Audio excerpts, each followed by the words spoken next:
Hello everyone, how tutorials back with another new video, and in this video I'll guide you how to message people or someone on Cara app.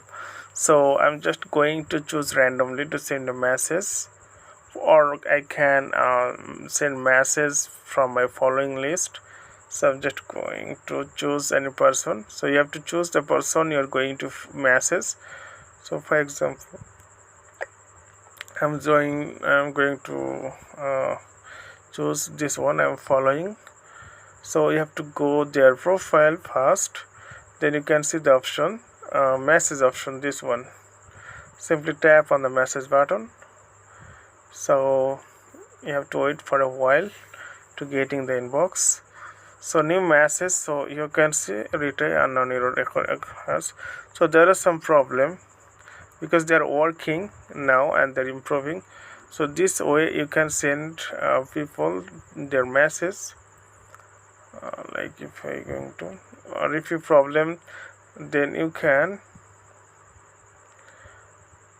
like an unknown error occur. So you have to delete your account and install again, then you can solve this. So this way you can send the message. I think this problem will be solved as soon as possible. So okay friend, today's no mind. See you in the next video.